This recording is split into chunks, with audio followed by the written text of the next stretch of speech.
여러분, 우리가 영적으로도 그런 사춘기를 겪을 수가 있어요.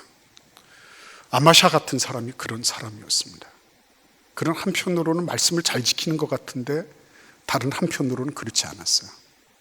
한편으로는 자기 아버지 요아스를 죽인 그런 역적들에 대해서 처단을 했지만 하나님 말씀 따라 율법을 따라서 그 자녀들은 내버려 뒀어요. 연좌제를 적용하지 않았습니다. 굉장히 대단한 거죠. 화근이 될 수 있는데 그런 걸 지켰습니다. 그러나 이 사춘기적 영성을 지니고 있는 아마샤 왕, 그가 방황하고 있는 모습이 아주 역력한 것, 세 가지를 우리는 본문 말씀을 통해서 알 수가 있어요. 첫째는 그 주변에 사람이 없었습니다. 인생 멘토나 선생이 될 만한 그런 분이 보이지를 않아요. 여러분 생각해 보십시오. 한 나라의 국왕인데 어떻게 그 주변에 자문 그룹이나 멘토 그룹이 없겠습니까? 근데 있었을 것입니다. 다만 올바르게 말해줄 그룹이 없었거나 아니면 그런 그룹들이 말을 해도 들을 수 있는 귀가 없었거나 둘 중에 하나일 것입니다. 주변에 사람이 없다는 것은 안타까운 일입니다. 영적으로도 주변에 나에게 올바른 충고를 해줄 사람이 없다는 것은 그거는 방황하고 있다는 것이 틀림이 없는 겁니다. 두 번째,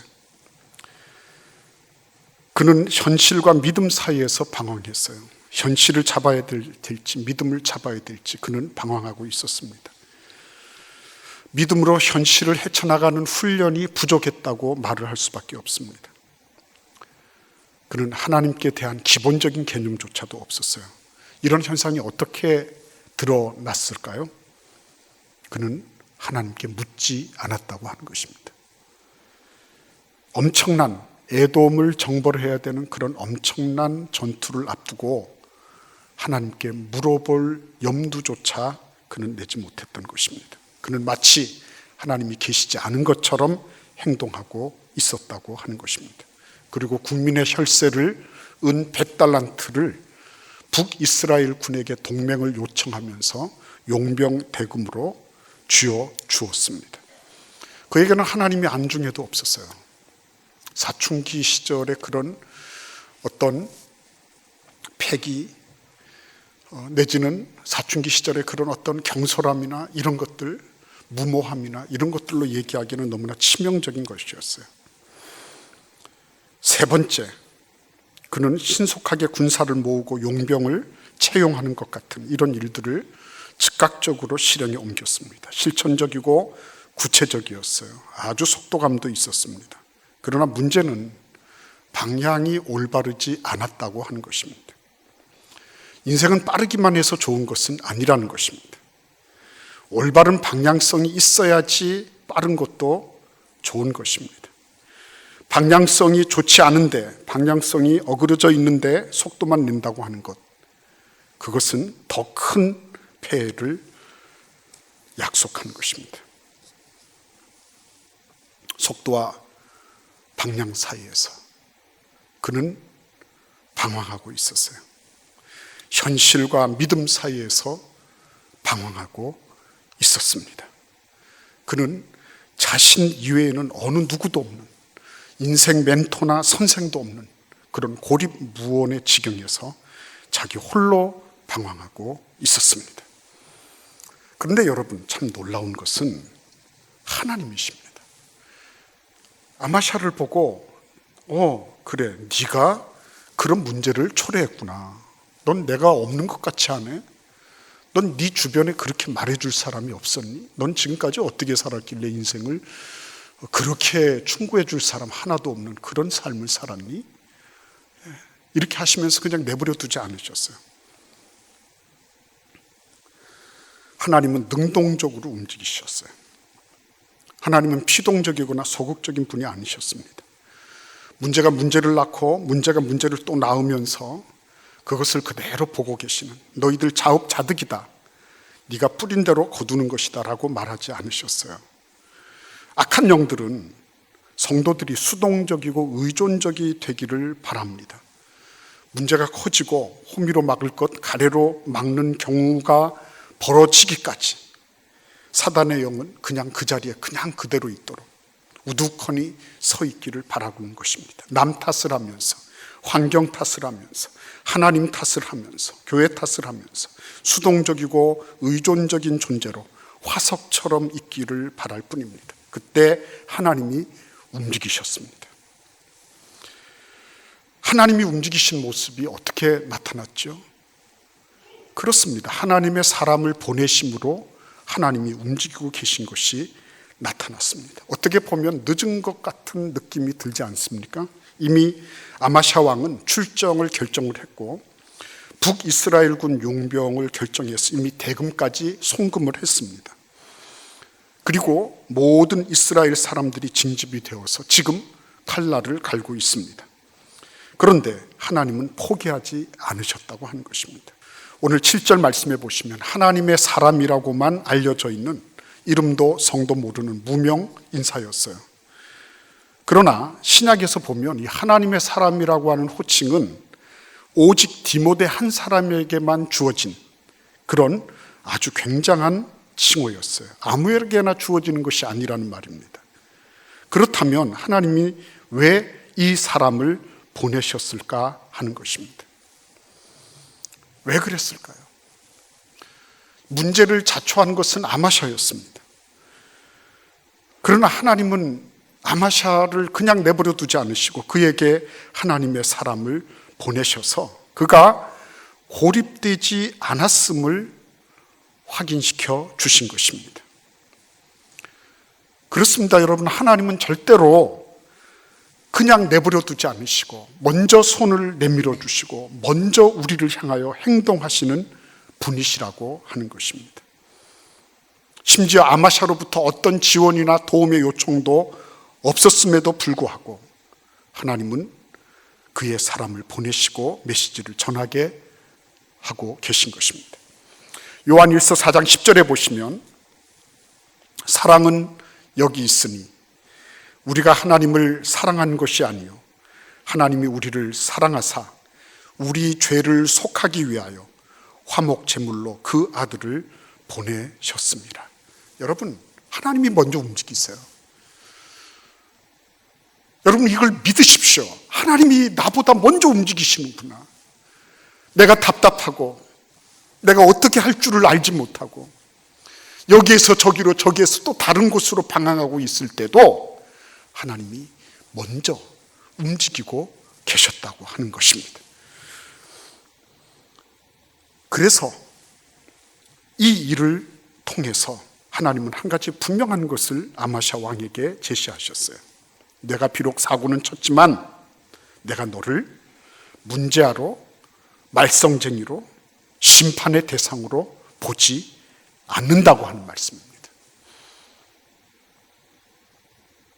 내가 비록 죄는 있지만 그러나 그것 때문에 내가 너를 심판의 대상으로 보지 않는다는 것입니다. 얼마든지 방향 전환이 가능하다고 하는 메시지를 보낸 것입니다.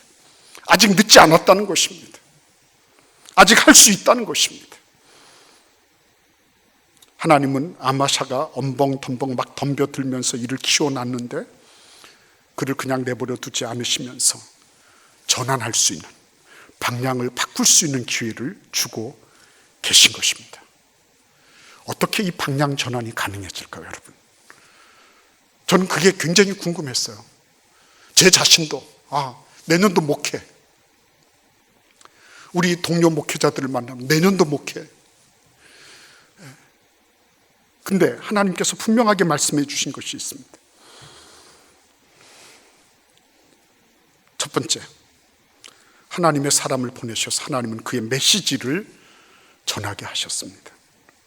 이 메시지는 한마디로 북이스라엘군, 에브라임 자손들과 함께하지 말라는 거였어요. 이 얘기는 뭐냐면 하나님보다도 아마샤 왕이 북이스라엘 군의 전력을 더 많이 믿었다고 하는 것입니다. 이 말을 들은 아마샤의 기분이 어땠을까요? 우리는 별로 어렵지 않게 짐작할 수 있어요. 밥맛이 없었을 겁니다. 전혀 공감되지 않았을 거예요. 천신만고 끝에 10만 명을 용병을 해놨어요. 그리고 은 100달란트, 3.5톤을 갖다가 줬어요. 뭐 그 환율에 따라서 달라지겠지만 60억에서 한 100억 정도 되는 돈을 들여서 10만 대군을 지금 벌어가지고 온 것입니다. 근데 그거 포기하라고 말씀하고 계신 거예요. 여기서 여러분, 하나님의 메시지가 우리에게 전해주는 게 딱 한 가지 있습니다. 그게 뭔지 아십니까? 지금 아마샤에게 필요한 것은 귀에 듣기 좋은 말이 아니라는 것입니다. 국제 외교 관례를 운운하면서 무엇이 옳고 그르다고 하는 얘기가 아니라는 것입니다. 아마샤 왕에게 지금 필요한 것은 날 것 그대로의 하나님의 음성 그 자체라고 하는 것입니다. 날 것 그대로의 하나님의 음성.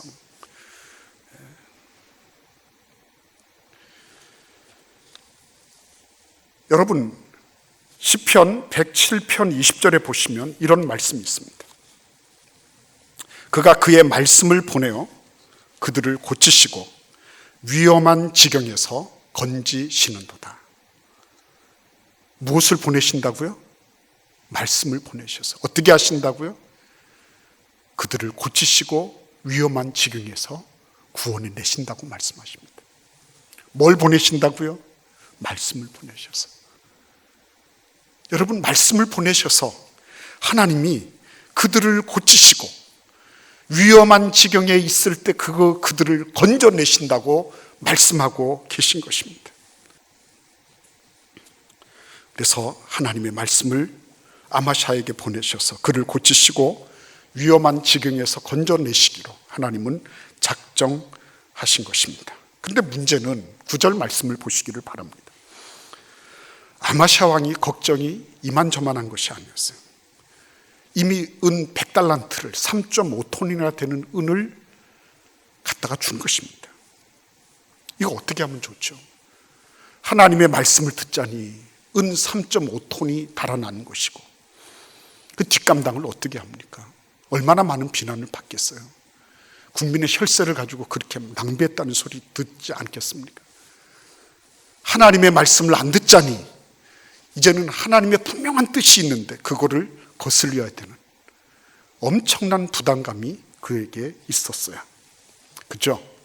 이렇게 하자니 우를 택하자니 좌가 울고 좌를 택하자니 우가 울고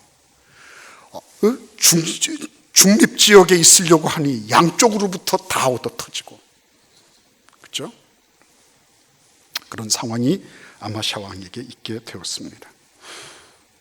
근데 오늘 이 9절 말씀 이하를 보시면 하나님의 사람은 이러한 아마샤 왕의 걱정에 대해서 한마디로 일축하고 있는 모습을 봅니다. 그게 뭐죠? 여호와께서 능히 이보다 많은 것을 왕에게 주실 수 있다 하는 거였어요.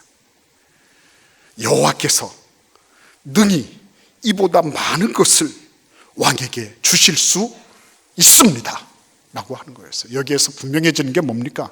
단지 이기는 게 중요한 게 아니었어요. 아마샤 왕에게 필요한 것은 단지 이기는 정도가 아니었습니다. 그는 이 일을 통해서 하나님이 어떤 분이신지를 알아야 했던 거예요. 우리에게 일어나는 크고 작은 문제들은 그것 문제 해결하고 나면 끝이다라고 생각하십니까? 그렇지 않습니다. 그 일을 통해서 하나님은 당신이 어떤 분이신지를 우리에게 가르쳐 주기를 원하고 계신 것입니다. 내가 이 일을 통해서 하나님을 더 많이 경험하는 거죠. 내가 그전에 알지 못하던 하나님에 대해서 내가 하나님은 이런 분이시구나. 내가 하나님을 체험하는 거죠. 하나님 체험하지 않으니까 두려운 게 없는 거예요. 내 생각, 내가 옳다고 말하는 것, 내가 옳다고 주장하는 것, 이것이 절대적인 것처럼 생각하는 그런 모습이 나타나는 것입니다. 왜 하나님을 경험하지 못했습니까? 하나님의 어떠하심을 알지 못했기 때문이었어요. 8절에서도 하나님의 사람은 이렇게 말합니다. 하나님은 능히 돕기도 하시고 능히 패하게도 하시나이다. 전쟁의 성패가 자신의 능력에 있고 실력에 있다는 것이 아닙니다. 하나님께 있다고 하는 것을 분명히 했습니다. 그러니까 여러분, 이 은 100달란트의 문제는 결코 적은 문제가 아닌데 그 적은 문제에 대해서 하나님의 사람은 이 문제보다, 은 100달란트보다 훨씬 크신 하나님, 그 하나님이 얼마만큼 공급하시는데 능하시고 그 하나님이 얼마만큼 승리케 하시는데 능하신 분이신지, 이거를 하나님은 이 하나님의 사람을 통해서 가르쳐 주기를 원하고 계셨던 것입니다. 그래서 여러분,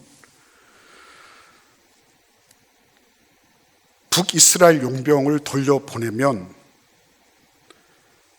은 100달란트가 날아가 버리고, 그리고 전쟁에서 자신들이 공고하게 의지할 수 있는 10만 용병이 없어지는 것입니다.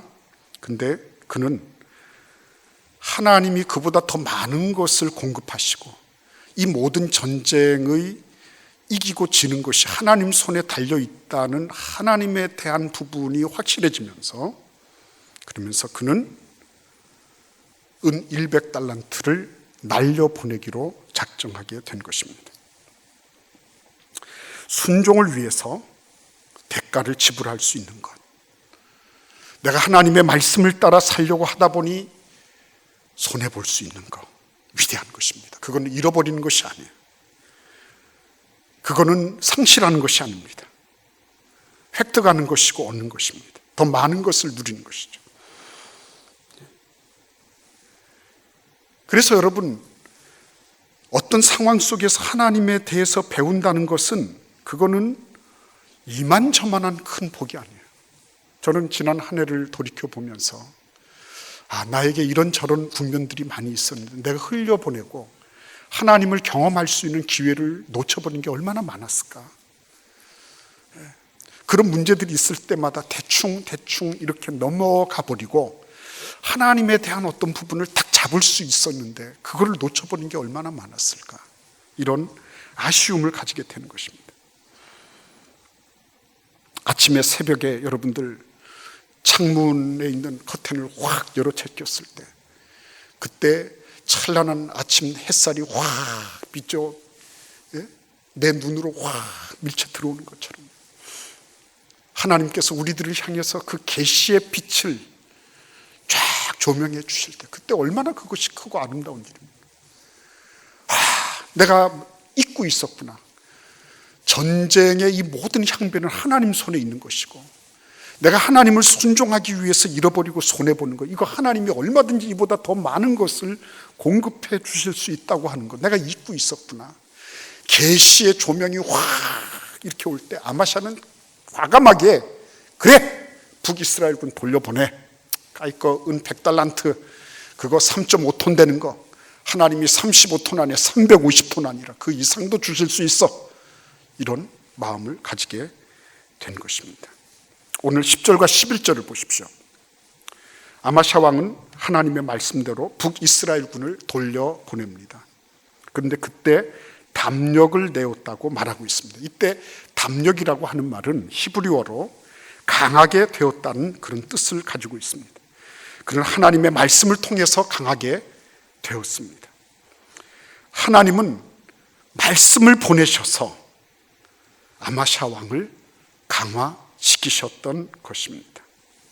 방금 말씀드렸던 것처럼 전쟁의 성패에 대한 확신도 주셨어요. 그리고 손익에 대한 계산에 대해서도 믿음을 주셨습니다. 꼭 기억하십시오. 하나님을 따르느라 손해본 것, 그 부분에 대해서 아마샤 왕은 더 이상 미련이 없었어요. 왜? 그 몇십 배, 몇백 배를 전리품을 얻을 것이기 때문이었습니다. 주님을 섬기기 위해서 기꺼이 시간과 물질과 손해를 감수하는 그런 분들, 결코 상실이 아닌 것입니다. 손해본 것이 아닌 것입니다. 그것은 축복인 것입니다. 마가복음 10장 29절에서 31절 말씀을 제가 읽어드리겠습니다. 같이 읽어볼까요? 예수께서 이르시되 내가 진실로 너희에게 이르노니 나와 복음을 위하여 집이나 형제나 자매나 어머니나 아버지나 자식이나 전토를 벌인 자는 현세에 있어 집과 형제와 자매와 어머니와 자식과 전토를 100배나 받되 박해를 겸하여 받고 내세에 영생을 받지 못할 자가 없느니라. 그러나 먼저 된 자로서 나중되고 나중된 자로서 먼저 될 자가 많으니라. 여러분, 공동 번역에서는 10장 30절 말씀을 이렇게 풀어서 번역하고 있습니다. 현세에서 박해도 받겠지만 집과 형제와 자매와 어머니와 자녀와 토지의 복도 100배나 받을 것이며 내세에서는 영원한 생명을 얻을 것이니라. 이렇게 번역하고 있습니다. 여러분, 하나님은 아마샤가 에돔 정보를 앞두고 그가 헤매고 방황하고 있을 때 하나님의 사람을 여척없이 보내셔서 그의 삶 속에서 하나님의 말씀으로 하나님 당신이 어떤 분이신지를 계시해 주시면서 그를 강화시켜 주셨습니다. 오늘 우리도 우리의 삶 속에 많은 방황의 요소들이 있습니다. 근데 하나님께서 하시는 것은 너무 명료한 것입니다. 우리가 하나님의 말씀을 받고 그 말씀 속에서 하나님의 어떠하심을 알고 그리고 그 어떠하심을 따라서 내가 말씀 따라 순종해 나가기 시작할 때 방황은 종식되고 그리고 나의 방향성은 확립되고 그리고 오늘 우리가 보는 것처럼 승리는 보장되는 것입니다. 여러분과 저의 삶 속에서 하나님이 원하시는 것 너무나도 명료한 것입니다. 우리는 이 하나님의 말씀을 묵상하면서 계속 묻잖아요. 하나님, 당신은 누구십니까? 성부, 성자, 성령 하나님, 당신은 누구십니까? 이 본문 속에서 하나님은 어떻게 나타나고 계십니까? 고전적이면서도 가장 새로운 질문. 나는 그때마다 하나님이 나에게 주시는 새로운 하나님의 모습을 보면서 하나님, 정말 이러신 분이시군요. 나의 이 못된, 간사한, 사악한 이 모든 것들을 하나님께서 일일이 모르고 계신 것이 없음에도 불구하고 눈 감아주시고 간과해 주시면서 짐짓 모르는 것처럼 뒷짐 딱 주시고 그리고는 그래, 잘하고 있다 하시는 것 같아요. 하나님은 다 알고 계시죠. 모르는 것처럼 넘어가고 계실 뿐이지. 근데 그런 걸 알면 알수록 마음이 찬해지는 거예요. 나는 언제까지 이렇게 살아야 될까? 나는 언제까지 하나님 앞에 이렇게 머뭇거리면서 눈치 보면서 이름을 살아야 될까? 나는 언제까지 이렇게 방황하면서 사춘기적인 영성으로 이렇게 살아가야 될까? 그죠? 여러분, 우리의 삶 속에 하나님은 이제는 더 이상 방황하지 말라고 우리를 권하고 계세요. 더 이상 방황하지 맙시다. 하나님, 내가 지금 이 시간 비록 힘들고 어려워도 단기적인 손실이 있다 할지라도 그게 엄청난 그런 손해를 보는 것이라 할지라도 아직 늦지 않았다. 하나님의 말씀을 받았을 그때는 아직 늦지 않은 거죠. 아직 늦지 않았다. 하나님 말씀 따라 순종하며 나아갈 때 그 모든 것들은 다 다시 보상이 되고 그리고 승리는 확실해지고 그리고 아마샤는 기쁨으로 개선문을 통과할 수 있었던 것입니다. 그런 놀라운 은혜와 축복이 우리에게도 있다고 하나님은 성부, 성자, 성령 예수 그리스도 안에 있는 우리에게 시간과 공간을 초월해서 영원하신 동일하신 그 하나님의 이름으로 우리에게 그렇게 말씀하고 계신 것입니다. 여러분과 저의 삶 속에서 이런 놀라운 은혜가 함께할 수 있기를 기원합니다. 우리 같이 기도드리겠습니다. 고마우신 하나님 감사.